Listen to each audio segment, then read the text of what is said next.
नमस्कार दोस्तों, स्वागत है आपका स्टोरी वर्ल्ड हिंदी में। चलिए शुरू करते हैं आज एक नई क्राइम स्टोरी। परमिंदर कौर जालंधर के पृथ्वीनगर के मकान नंबर NA 28 में रहती थी। उसके पति इकबाल सिंह दुबई के बहरीन में रहते थे, जहां वह किसी विदेशी कंपनी में नौकरी करते थे। परमिंदर की दो बेटियां थीं, बड़ी 30 वर्षीय कमलप्रीत कौर और छोटी 26 वर्षीय रंजीत कौर। बड़ी बेटी कमलप्रीत कौर की शादी 2001 में न्यू बलदेव नगर के रहने वाले सुरजीत सिंह के सबसे छोटे बेटे गुरमीत सिंह से कर दी गई थी। कमलप्रीत कौर की शादी सुखी नहीं थी।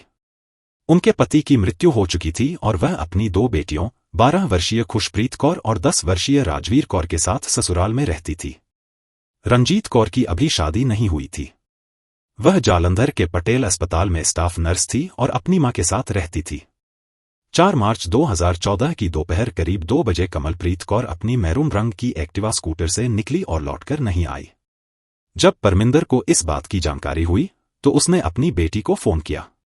कमलप्रीत के पास 2 फोन थे, दोनों ही फोन की घंटी बजती रही, लेकिन फोन उठाया नहीं गया।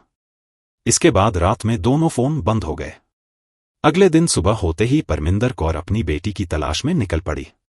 उसने रिश्तेदारों, जान पहचान वालों और हर संभावित जगह पर बेटी को तलाशा जहां उसे मिलने की संभावना थी, लेकिन कमलप्रीत का कहीं पता नहीं चला।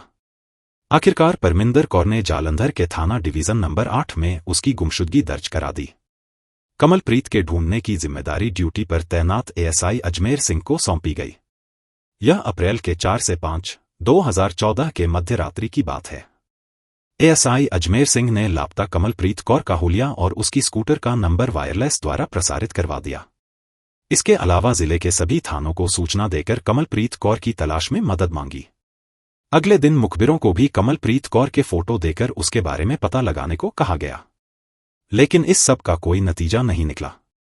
चूंकि बीती रात से ही कमलप्रीत के दोनों फोन बंद थे, इसलिए ASI अजमेर सिंह ने कमलप्रीत के दोनों फोनों के नंबर एक सिपाही को देकर ड्यूटी लगा दी थी कि वह लगातार दोनों नंबरों पर फोन करता रहे। उस सिपाही की मेहनत रंग लाई और शाम को कमलप्रीत के एक फोन की घंटी बज उठी। उसने यह बात ASI अजमेर सिंह को बताई तो उन्होंने अपने मोबाइल से कमलप्रीत के उस नंबर पर फोन मिला दिया। इस बार फोन रिसीव कर लिया गया। फोन रिसीव करने वाले का नाम सुरेंद्र था। उससे कमलप्रीत कौर के बारे में पूछा गया तो उसने कहा, मैं किसी कमलप्रीत कौर को नहीं जानता। यह फोन भी मेरा नहीं है। मैं बस से जालंधर से फगवाड़ा जा रहा था तो बस में सीट के नीचे से मुझे यह फोन मिला था। कमलप्रीत का फोन लावारिस हालत में बस में मिला। यह बात ASI अजमेर सिंह की समझ में नहीं आई। अपना परिचय देते हुए उन्होंने सुरेंद्र को फोन के साथ थाने बुला लिया। थाने आकर भी सुरेंद्र ने वही सब बताया जो उसने फोन पर बताया था। अजमेर सिंह ने सुरेंद्र से फोन लेकर जमा कर लिया। पूछताछ में उन्हें लगा कि सुरेंद्र सच बोल रहा है तो उन्होंने उसे जाने दिया। शाम को सारी बातें ASI अजमेर सिंह ने थाना प्रभारी इंस्पेक्टर विमलकांत को बताईं तो उन्होंने उनकी मदद के लिए उनके नेतृत्व में एक टीम बना दी। यह पुलिस टीम लगातार 2 दिनों तक कमलप्रीत कौर की तलाश करती रही, लेकिन कहीं से भी कोई सुराग नहीं मिला। 6 मार्च को कमलप्रीत की बहन रंजीत कौर ने थाना प्रभारी विमलकांत को फोन करके बताया, सर, मुझे संदेह है कि मेरी बहन कमलप्रीत कौर के गायब होने के पीछे उसके जेठ महेंद्र सिंह का हाथ है, क्योंकि वह मेरी बहन से दुश्मनी रखता था। मुझे पूरा विश्वास है कि उसी ने मेरी बहन को अगवा कर कहीं छिपा दिया है या फिर उसकी हत्या कर दी है। इसके बाद थाना प्रभारी ने रंजीत कौर को थाने बुलाकर उससे एक तहरीर लेकर कमलप्रीत कौर के अपहरण का मुकदमा उसके जेठ महेंद्र सिंह के खिलाफ दर्ज करा दिया। महेंद्र सिंह गांव बलीना, दोआबा के गुरुद्वारा भगतराम में मुख्य ग्रंथी था। यह गुरुद्वारा साहिब गांव वालों के अधीन था। गांव वाले उसे पाठरदास व गुरुद्वारा की सेवा के लिए 4000 रुपये मासिक वेतन देते थे। महेंद्र सिंह के रहने और खाने की भी व्यवस्था गुरुद्वारा साहिब की ओर से थी। इंस्पेक्टर विमलकांत सीधे उस पर हाथ नहीं डालना चाहते थे, इसलिए वह उसके बारे में पूरी जानकारी जुटाने लगे। इस छानबीन में पता चला कि 4 भाइयों में महेंद्र सिंह दूसरे नंबर पर था, जबकि कमलप्रीत का पति गुरमीत सिंह चौथे नंबर पर सबसे छोटा था। लगभग 25 साल पहले महेंद्र सिंह का विवाह हुआ था।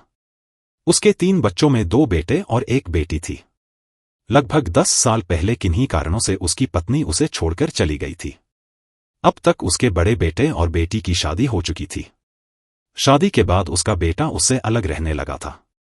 इस समय सिर्फ छोटा बेटा 14 वर्षीय गगनदीप सिंह ही उसके साथ रहता था। थाना प्रभारी विमलकांत ने कमलप्रीत कौर की दोनों बेटियों खुशप्रीत कौर और राजवीर कौर से भी पूछताछ की थी। उन्होंने बताया था कि उस दिन उनकी मां दोपहर 2 बजे के आसपास ताऊ महेंद्र सिंह के बेटे गगनदीप के साथ अपनी स्कूटर से गई थी। जाते समय उन्होंने कहा था कि वह ताऊ से पैसे लेने जा रही है। थाना प्रभारी विमलकांत ने गगनदीप को बुलाकर कमलप्रीत के बारे में पूछा तो उसने बताया, चाची मेरे साथ आई जरूर थी, लेकिन पठानकोट रोड पर फ्लाईओवर पर उन्होंने मुझसे कहा था कि तुम चलो, मैं थोड़ी देर में आ रही हूं। थाना प्रभारी विमलकांत गगनदीप से पूछताछ कर ही रहे थे कि रंजीत कौर ने थाने आकर अपना फोन दिखाते हुए कहा, सर, 4 मार्च को मेरे फोन पर कमलप्रीत का यह मैसेज आया था, जिसे मैंने आज पढ़ा है। देखिए सर, इसमें उसने क्या लिखा है। थाना प्रभारी विमलकांत ने रंजीत का फोन लेकर वह मैसेज पढ़ा। वह 4 मार्च को 1:20 पर आया था। मैसेज था, मैं अपने जेठ के साथ जा रही हूं। मुझे कोई प्रॉब्लम आए तो तुरंत फोन उठा लेना। अब तक की तफ्तीश से महेंद्र सिंह वैसे ही शक के घेरे में आ गया था। इस मैसेज से स्पष्ट हो गया कि कमलप्रीत कौर के लापता होने के पीछे किसी न किसी रूप में ग्रंथी महेंद्र सिंह का ही हाथ है। अब समय बेकार करना ठीक नहीं था, इसलिए थाना प्रभारी ने तुरंत उसके घर छापा मार दिया। लेकिन वह घर पर नहीं मिला। थाना प्रभारी ने महेंद्र सिंह के पीछे मुखबिरों को लगा दिया और इसके बाद उन्हीं की सूचना पर 7 मार्च को पठानकोट रोड चौक पर नाका लगाकर उसे गिरफ्तार कर लिया गया। थाने लाकर उससे पूछताछ शुरू हुई तो उसने जल्दी ही स्वीकार कर लिया कि उसी ने कमलप्रीत की हत्या कर दी है। लाश के बारे में पूछा गया तो उसने बताया कि कमलप्रीत की लाश को उसने गुरुद्वारा साहिब के सीवर में फेंक दिया है। महेंद्र के अपना अपराध स्वीकार कर लेने के बाद इंस्पेक्टर विमलकांत ने तुरंत इस बात की सूचना एडीसीपी प्रथम नरेश डोगरा और एसीपी सतीश मल्होत्रा को दे दी थी। अधिकारियों की उपस्थिति में अभियुक्त ग्रंथी महेंद्र सिंह की निशानदेही पर गुरुद्वारा भगतराम के सीवर पाइप से मृतका कमलप्रीत कौर की लाश बरामद कर ली गई। लाश केवल अंदर के कपड़ों यानी ब्रा पैंटी में थी। इससे लोगों को लगा कि हत्या से पहले मृतका के साथ दुष्कर्म किया गया था। मृतका का शव मिलने के बाद ग्रंथी महेंद्र सिंह से पुनः पूछताछ की गई। उसने बताया कि कमलप्रीत से उसके अवैध संबंध थे। वह 4 मार्च को उसे बहाने से अपने साथ गुरुद्वारे ले गया था। वहां उसने कमलप्रीत से बलात्कार करने की कोशिश की। जब कमलप्रीत ने इसका विरोध किया तो गुस्से में उसने उसका गला दबा दिया। इससे उसकी मौत हो गई।